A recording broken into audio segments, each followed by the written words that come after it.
Hey, magandang buhay! So, I am Sir Ben and I'm here to discuss a problem that I saw on a Facebook post. Okay, so are you ready? Okay, so that is great. So, the problem that I am talking about is this one. So, the one that I saw in a Facebook post, the page is the Mathsformulas, okay, in their Instagram account, that is Hello Experts. So, in this problem, it is given that the value of x is equivalent to 13 all over the square root of 19 plus 8 square root of 3.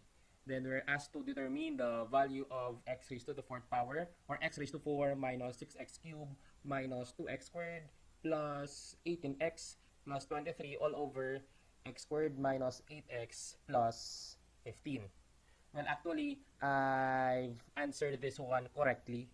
Okay, so as you can see on this slide, this was posted 14 hours ago, and I answered it immediately. So that is also 14 hours ago, as you can see here, 14 hours ago. Okay, was posted 14 hours ago.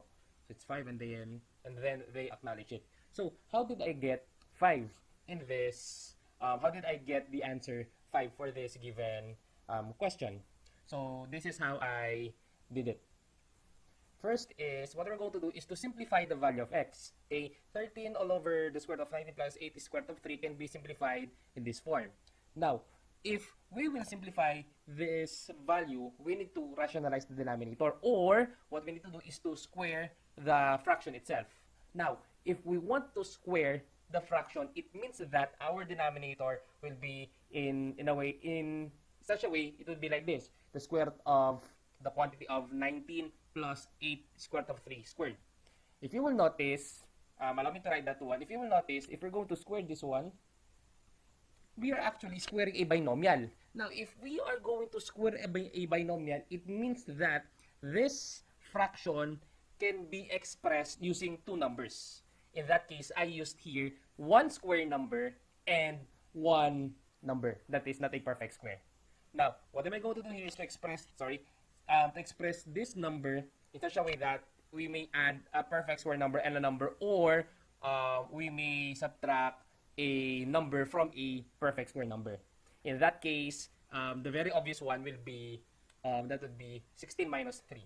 Okay, 16 minus 3, 16 is a perfect square number, 3 is just a normal number, so if we subtract that one, we will get 13. So I'm going to use 4 and 3 here. 4 squared is 16. Okay, so what am I going to do here is, wait, I'm just going to erase the drawings here, or the one that I annotate, the one that I wrote here.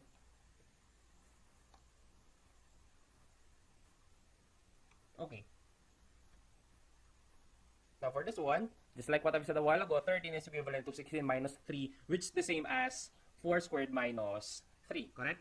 Now, using those same numbers, we can also express our denominators using those numbers. 19 is actually equivalent to 4 squared plus 3, or 16 plus 3, right? And actually, 8 can be written as 8 times 2, right? Or 2 times 4, or 4 times 2.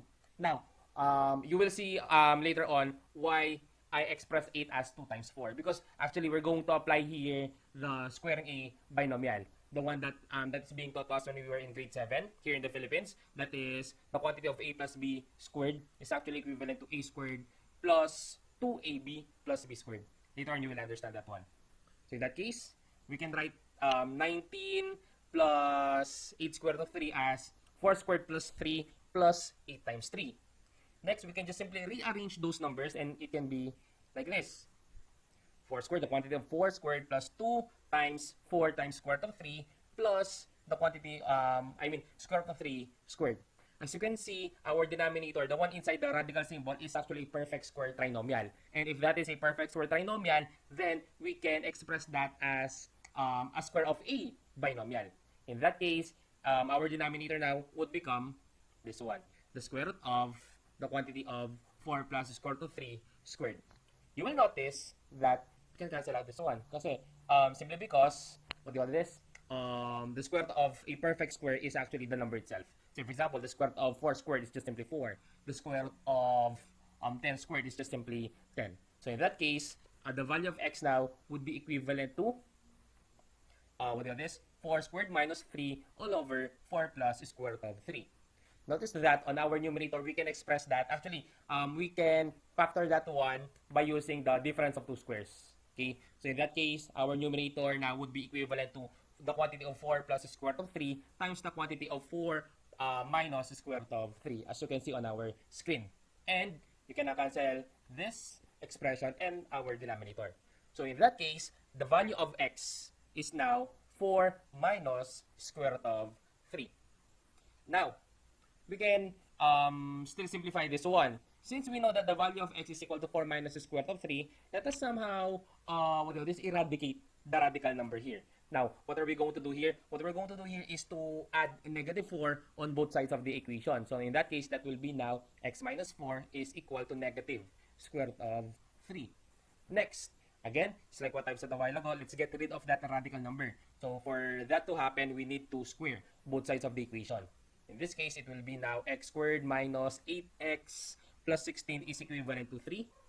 Now, all of the constant must be on the left side of the equation. So we add negative 3 on both sides of the equation. So in that case, the equation of the quadratic equation now will become x squared minus 8x plus 13 is equal to 0. So we're going to use that equation later on. So in that case, for us to determine the value of the rational expression a while ago, we need to show this expression because this expression is equal to 0. Okay? Another thing, if we add negative 13 on both sides of the equation, we can now say that x squared minus 8x is equal to negative 13. So those two equations now, we're going to utilize them later for us to determine the value of the rational expression. Okay? Now, we need to determine the value of this rational expression. So what we need to do here is to, again, just like what I've said on the previous slide, to utilize these two equations. Notice this one, x squared minus 8x. X squared minus 8x is actually equivalent to negative 13. Therefore, our denominator would become negative 13 plus 15, and that is equivalent to 2. So, in that case, our denominator now is just simply 2. Let us now just simplify our numerator. Now, for us to simplify our numerator, we need to use this equation. Okay? So, in that case, what we need to do here is to somehow, let us somehow add a, let us add a term for us to get this equation. So what am I going to do here is, I'm going to add, allow me to rewrite first our numerator. Again, what we're going to do here is just to simplify our numerator. So what am I going to do here is to add negative 2x cubed and positive 2x cubed on our numerator. So we are just simply adding 0 here. So again, applying the, if I'm not mistaken, the identity property of addition, any number added to 0 is still the number itself. So again, we are not changing the value of our numerator here. Next, I'm going to add, for me to get 13 here, what am I going to do is to add 15x squared and negative 15x squared. Again, 15x squared minus 15x squared, that is applying the additive inverse, that is equivalent to 0. And again, applying the identity property of addition, adding 0 to any number is still the number itself. Okay? So, notice here that when you add negative 6x cubed and negative 2x cubed, that would be equal to 8x cubed. Adding, adding negative 2x squared and 15x squared will give us 13x squared plus 13x squared. And then I will just simply copy the other terms. Plus 18x plus 23 plus 2x cubed minus 15x squared. In this expression, what am I going to do here is to factor out x squared. So if I will factor out x squared here, this would become x squared times the quantity of x squared minus 8x plus 13. You will notice that this expression is actually equivalent to 0. Okay? Plus, I will now rearrange this one. This would be now plus 2x cubed minus 15x squared plus 18x plus 23. Since this expression is equivalent to 0, we can, I'm just going to erase that one. Okay. So, since this expression is equivalent to 0, okay, as you can see here on top, so since that expression is equivalent to 0, this one now, we can just simply eradicate this one because x squared times 0 is just simply 0. Okay? So, next thing to do is to do the same thing. Okay? Again, just like what I've said on the previous slide, let us use this expression. Okay? So, what am I going to do here is to add negative x cubed plus x cubed. And then for the negative 15x squared, I think I need to add 7x squared. So plus 7x squared minus 7x squared. And then for the 18x, I need to add negative 5x. So minus 5x plus 5x. Now let us simplify those. So 2x cubed minus x cubed, that is just simply x cubed. Next, negative 15x squared. Negative 15x squared plus 7x squared, that would be negative 8x squared. And then 18x minus 5x, that will give us 13x. Okay, and then just copy the remaining terms. So in that case, that would be plus x cubed minus 7x squared plus 5, sorry, I'll just erase that one. Okay. Plus 5x plus 23.